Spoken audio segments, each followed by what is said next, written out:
let me take that back. You quit when I started racing, but we've been riding about the same time. What was the life like in Oklahoma City in the late '70s, bro? Man, I started in '79 building hills behind my house. I had a creek bed that ran behind my house. It was called Suicide Hills. And so what we did was we went down there every day. Of course, being a Gen X, we went down there and we came home when the lights, we were out there all the time building hills. We drug our rakes and our garden tools and went down there and built hills.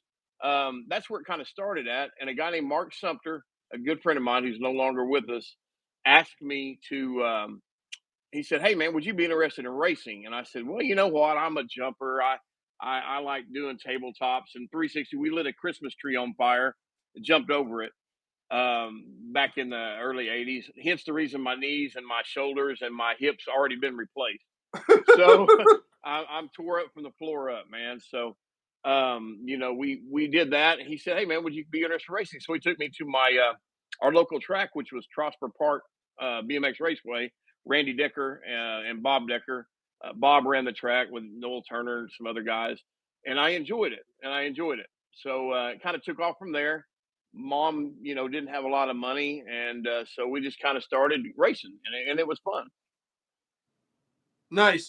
Did you grow up in a well-to-do family, or was it challenging in Oklahoma City? Or No, it really. I mean, I had a job when I was I was driving a forklift when I was young, and making money, on the side like that. And I bought a couple of mongooses, and that's what I used as my race bike and my thrasher, what we called, back in the day. So, but I bought a lot of it. And then mom, she said, "Well, hey, are you really interested in this racing stuff?" And I said, "Yeah, I kind of am." And so it took off in about '81ish. I went to San Antonio, and I've always had stack motos. It went back from the '80s till I quit in '84. I mean, it was that class between 14, 13, 14, 15, 16, 17X was packed. You know how it was. I mean, it was just packed. Dude, here's what I still try to struggle with to this day. I was, I heard on the Dream House podcast, I heard Mike and Clinton Miller talking about Azusa, which was my home track, and they were saying that there were pro mains out there. There was none of that there when I was there, man. There was like 2 local pros, and I had to race the local pros because I was 17X, and Right. I never raced anybody of any note other than Mike Attardi on my first race. But I can't relate to racing. That's why I get all like excited and stuff when I talk to you guys now, because I never ran across anybody at the track of any note, and I was in the heart of BMX. It's kind of weird for me that Yes, you were. Yes, you were. I didn't have none of that experience. Well, and it was weird because we're in the heartland here in the Bible Belt, whatever you want to call it, heartland, and we had 2 tracks. We got Oklahoma District 1 and Oklahoma District 2 when I started, and it was just crazy how many we had. John Copeland, I'm sure you remember him. Rodney Cooper.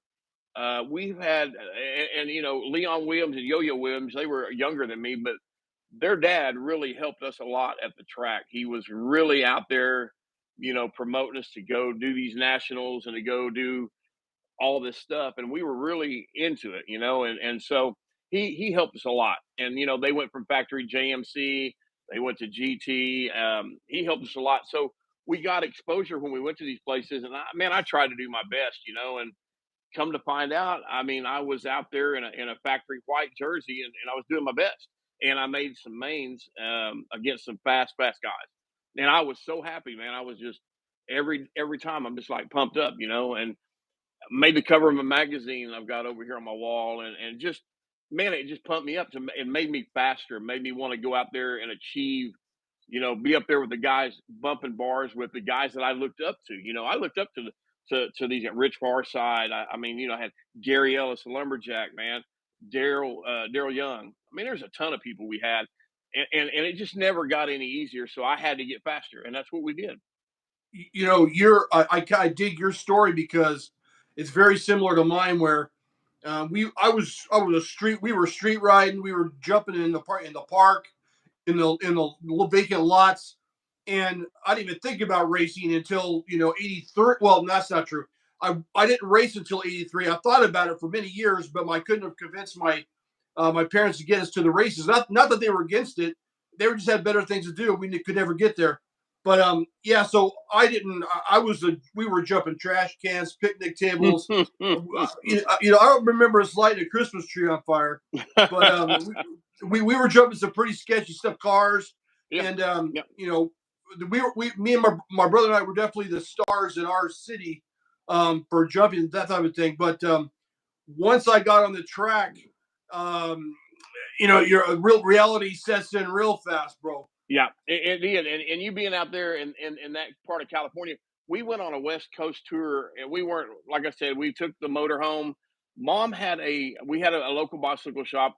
I was co-sponsored by Mongoose for maybe it was a 1 year deal. And we went out there and we raced Orange County YMCA and racing Orange County, man. Looking at it now, I wish I was older and would have took it in more to heart, because that's history, man. That's our history out there, and man, to be out there and race those guys in Orange County before it shut down, it meant a lot to it. It meant a lot to me, and it meant a lot to everybody. Rodney Berryhill is a great friend of mine. He's the one that went on the trip with me, Joe Wiggins, and we had a bunch of people. We took my mom's motorhome, and we rented a motorhome with mom. She was sponsor, and we made went San Antonio, Lubbock, and out west Colorado, and just had a blast. Went to Chandler, went to the ABA headquarters, which was fun.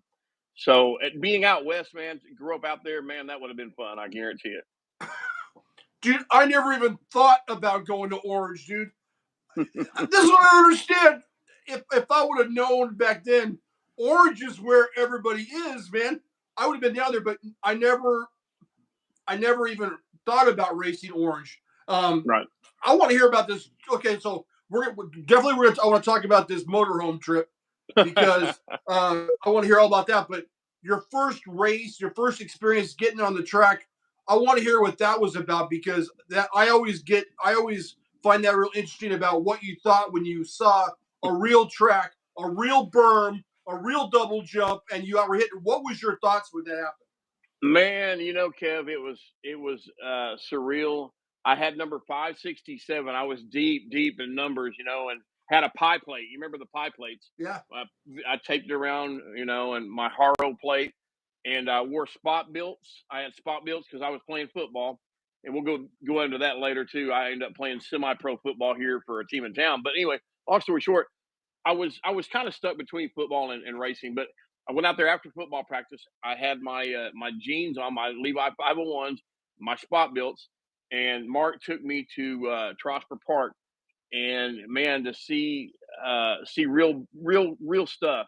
It was an eye opener. It really was. Like I said, you can jump all the trash cans and Christmas trees that are on fire, but when you go out there and you see other racers, and you're not jumping. You want to stay low and fast. So it was a change, a big change, and then it was so much fun. Everybody was so friendly. Back in the day, early '80s. Growing up in Oklahoma City, which is it's a town's growing now like crazy. I was born and raised here in 1966, and it was just an absolute. It was fun, man. It was just fun. The signups, the excitement they were selling, funnel cakes, corn dogs, all that stuff. And man, I took it. I took it and ran with it. Nice, dude. I remember we used to build what we thought were berms in the vacant lots, and they'd be about this a couple feet high. And I remember we went to the track and we were like, "Oh my god, look, that's what a real berm's supposed to look like." And what was what? So you raced your first race was on your Super Goose?